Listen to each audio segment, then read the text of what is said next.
대부분의 사람들이 모든 음식을 냉장 보관해야 한다고 생각하고 있지만 사실 모든 음식을 냉장 보관해야 하는 것은 아니랍니다. 냉장고의 낮은 온도로 인해 오히려 음식의 질감이나 맛이 떨어지는 경우도 있고 냉기가 닿아 더 빠르게 상하는 경우도 있으며 잘못하다간 곰팡이균과 발암물질까지 나올 수 있다는 점 모두 알고 계셨나요? 오늘은 냉장고에 잘못 보관하면 발암물질이 생길 수 있는 음식들에 대해 알아보도록 하겠습니다. 첫 번째로는 감자인데요. 감자는 많은 양을 구입했을 때 올바르게 보관하지 못하면 모조리 썩히거나 sak이 나거나 초록색으로 변해버리는 일이 생기죠. 감자를 4도 이하의 온도에서 보관했다가 조리를 하게 될 경우 아크릴아마이드라는 발암물질이 생성된다고 해요. 미국의 국립암연구소에서 발암물질로 규정할 만큼 독성이 강한 물질이기 때문에 감자를 보관하는 가장 좋은 방법은 냉장고가 아닌 햇빛이 닿지 않는 서늘한 곳에 보관하는 게 가장 좋은 방법이며 영국의 식품기준청 Food Standards Agency 연구팀은 얼마나 많은 양의 아크릴아마이드를 인체가 섭취해도 안전한지는 명확히 알 수 없지만 사람들이 과도하게 이를 섭취하고 있음은 분명한 바 사람들이 식습관을 바꾸어 이의 섭취를 줄이게 하려는 캠페인이 필요하다 라고 강조했다고 해요. 또한 감자를 사과와 함께 보관하면 사과에서 에틸린이라는 가스가 감자에 싹이 나오는 것을 늦춰주기 때문에 사과와 함께 보관하면 좋다고 합니다. 두 번째로는 마요네즈입니다. 마요네즈는 냉장고에 보관하시는 분들이 정말 많을 거예요. 하지만 마요네즈는 무조건 실온에 보관하는 것이 좋다고 합니다. 왜냐하면 마요네즈는 계란 노른자와 식초, 식용유, 소금 등을 섞어 만드는데 너무 낮은 저온이나 9도 이하의 온도에서 장기간 보관하게 되면 식초와 기름 등이 각각 분해가 되어 기름층이 분리되고 맛이 이상해지거나 상태가 변질되기 쉽다고 해요. 마요네즈를 가장 신선하게 보관하는 방법은 약 10에서 20도 사이에 보관하는 것이 가장 좋고 햇빛과 전자제품의 열기가 닿지 않는 서늘한 곳에 보관하되 한여름 같은 경우에는 냉장고 문 쪽에 최대한 냉기가 적은 곳에 보관하는 게 좋다고 합니다. 세 번째는 참기름이에요. 불포화 지방산이 많은 식물성 기름은 공기나 빛, 열에 오랜 시간 노출되면 변질이 되기 때문에 보관법이 가장 중요한데요. 특히 볶은 참깨를 짜는 참기름에는 산패를 막아주는 리그난 성분이 풍부해서 그늘진 곳에 상온 보관하면 최대 2년까지 두고 먹을 수 있어요.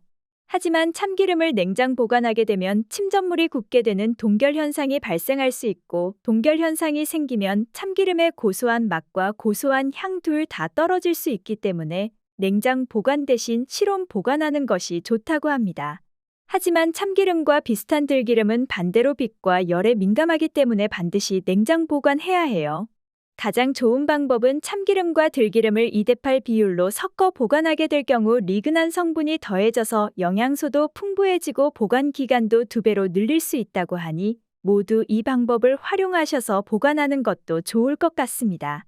네 번째는 마늘입니다. 마늘은 수분에 굉장히 약하기 때문에 그대로 냉장 보관하게 될 경우 곰팡이가 쉽게 피어 껍질을 까고 다져서 냉동 보관하는 것이 가장 오랫동안 보관할 수 있는 방법입니다. 특히 껍질째 보관 중인 마늘을 냉장고에 넣게 되면 싹이 나고 곰팡이가 피기 때문에 꼭 서늘하고 건조한 곳에 보관하는 게 좋아요. 부득이하게 통마늘로 보관해야 하는 경우엔 곰팡이가 피지 않도록 밀폐용기 바닥에 소금이나 설탕을 5mm 정도 깔고 그 위에 키친타월을 깔아 보관하는 것이 좋다고 해요. 소금과 설탕이 제습제 역할을 해주어 곰팡이가 생기는 것을 방지할 수 있기 때문입니다. 이 방법을 활용하여 보관한다면 냉장고에서 2에서 3주 동안은 상하는 것을 방지할 수 있다고 해요. 다섯 번째는 양파인데요. 양파도 마늘처럼 습기에 매우 약하기 때문에 냉장고에 그대로 넣어두면 습기가 양파를 물러지게 만들고 그로 인해 곰팡이가 피고 끈적끈적한 액체까지 흘러나와 악취가 날 수 있어요. 양파는 양파망에 담긴 그대로 바람이 잘 통하는 서늘한 곳에 걸어서 보관하는 것이 가장 좋은데 여기서 주의할 점은 양파와 감자를 같이 두면 양파가 더 빨리 상하기 때문에 반드시 양파와 감자는 따로 보관하는 게 좋다고 합니다. 만약 껍질을 깐 양파를 보관해야 한다면 꼭지는 어느 정도 남기고 뿌리 쪽을 잘라내어 밀폐용기나 랩, 키친타월로 잘 감싼 다음 밀폐용기에 담아서 냉장고 야채 칸에 보관하면 한 달까지는 신선하게 먹을 수 있다고 해요. 여섯 번째로는 계란입니다.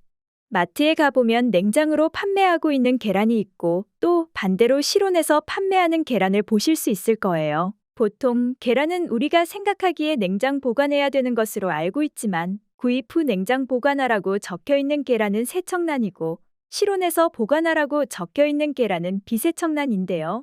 이 둘의 차이점이 궁금하시죠?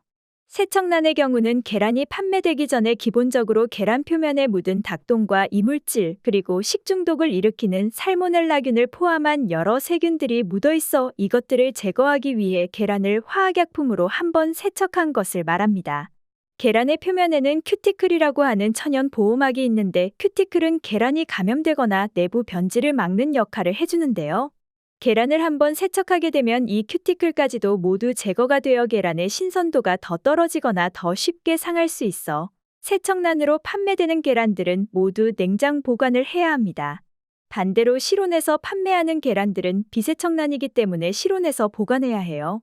평소에 계란을 냉장고 문 쪽에 보관하신다면 꼭 주의하셔야 될 것 같습니다.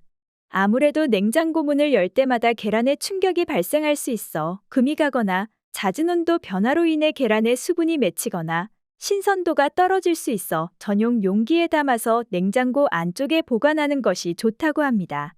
7번째로는 꿀인데요. 꿀을 15도 이하에서 보관하면 결정이 생길 수 있다고 해요. 아무래도 꿀은 저온에서 보관하게 될 경우 꿀 속에 포도당이 결정을 생성하기 때문인데 특히 꿀 중에서도 포도당 함량이 높은 자파꿀은 결정이 더 잘 생긴다고 합니다.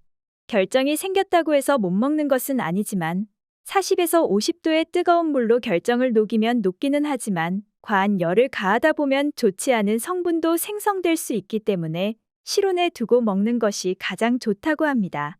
8번째로는 빵입니다.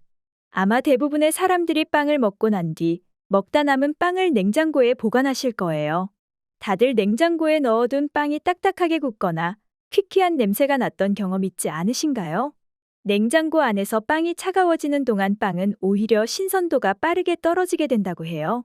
빵은 가급적 당일에 다 드시는 게 좋지만 먹다 남은 빵을 보관해야 된다고 하면 냉동으로 얼리는 것이 빵 속의 수분이 그대로 얼려져서 해동 후 먹게 되면 더 촉촉한 상태가 된다고 합니다. 9번째로는 토마토입니다. 토마토는 5도 이하의 온도가 되면 수분이 급격히 빠져나가게 되어 과육이 물렁해지고 당도가 떨어지며 껍질 표면이 쭈글쭈글해지는데 이 모든 것들이 토마토 숙성이 멈춰서 그렇다고 해요. 냉장실에 넣자마자 숙성이 멈추는 것은 아니고 1에서 2일 이후부터 이런 현상이 나타난다고 하니 하루 이틀 정도 섭취할 양은 냉장 보관해도 된다고 합니다. 토마토를 보관할 땐 상온에 한번 손질을 하고 보관해야 오랫동안 두고 먹을 수 있는데 토마토 꼭지를 제거 후 말끔히 세척한 다음 꼭지 부위를 아래로 향하게 하고 보관해야 한다고 해요.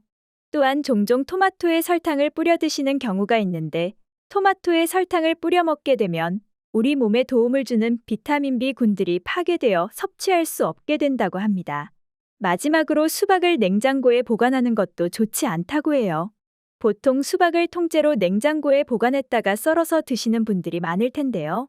자른 수박을 내배 씌운 채 냉장 보관하게 되면 7일 만에 세균이 3,000배나 증식하게 된다는 사실 알고 계셨나요?